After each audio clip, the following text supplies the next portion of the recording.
রকমারিতে মধুমিতা চ্যানেলে আপনাদের সবাইকে জানাই স্বাগত। আজ আমি আপনাদের সাথে সিমুই রান্নার সহজ রেসিপি শেয়ার করতে চলেছি, যা আপনারা যে কোনো শুভ কাজে সহজে চটপট বানিয়ে নিতে পারেন। আপনি যদি আমার এই চ্যানেলটিতে প্রথম হয়ে থাকেন তাহলে অবশ্যই চ্যানেলটিকে সাবস্ক্রাইব করে রাখবেন এবং পাশের বেল আইকনটি প্রেস করে দেবেন, যাতে আমার পরবর্তী ভিডিও সবার আগে আপনার কাছে পৌঁছে যায়। চলুন দেখে নেওয়া যাক। আমি নিয়েছি কিশমিশ, কাজু, থেতো করা 4 টুকরো এলাচ। দেখো আমি আদা থেতো করে নিয়েছি, এর ফলে পায়েসে সুন্দর সেন্ট হয়। তারপরে নিয়েছি একটা তেজপাতা, সিমুই, 1 প্যাকেট নিয়েছি ঘি, আর পরিমাণ মতো চিনি নেব, আর আমুল দুধে 2 প্যাকেট। তো আমি দুধগুলোকে এইভাবে ঢেলে নেব। পাশের কড়াইয়ে ঘি দিয়ে সিমুইটাকে লাল লাল করে একটু হালকা ভেজে নেব। দুধটাকেও এর মধ্যে নাড়তে হবে, কেননা তলায় লেগে যেতে পারে। তো আমার সিমুই ভাজা হয়ে গেছে, আমি এটা নামিয়ে ফেললাম। এরপরে আমি পাশের কড়াইয়ে ঘি দিয়ে কাজু দিয়ে দিলাম, তারপরে আমি কিশমিশগুলোকেও দিয়ে দেব।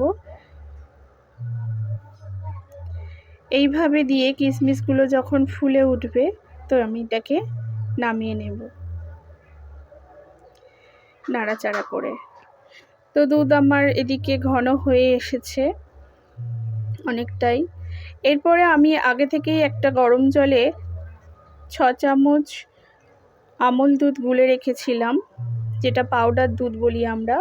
এটা পায়েসে দিলে খুব সুন্দর আইসক্রিমের মতো সেন্ট হয়, খুব ভালো লাগে খেতে। তো আমার দুধটা ঘন হয়ে গেছে বন্ধুরা। আমি এবার এই সিমুইগুলোকে দুধের মধ্যে দিয়ে দেব। তার আগে আমি তেজপাতা আর চিনিটাও দিয়ে দেব। যে যেরকম মিষ্টি খায় সেরকমই দেব। এটাকে আমি চিনিটাকে গলতে দেব। চিনি গলে এসেছে, এর মধ্যে আমি কাজু কিশমিশ দিয়ে দিলাম। বেশ ঘন মতো হয়ে আসলেই আমি কিন্তু সিমুইটাকে এবার দিয়ে দিচ্ছি।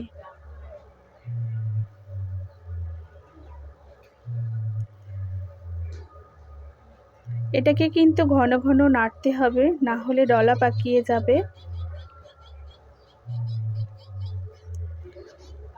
অনেক সিমুই আছে যেগুলো ফোটানো দুধের মধ্যে দিলেই কিন্তু সিমুই রান্নাটা হয়ে যায়, আর অনেক সিমুই আছে যেটা একটু দুধে ফোটাতে হয়।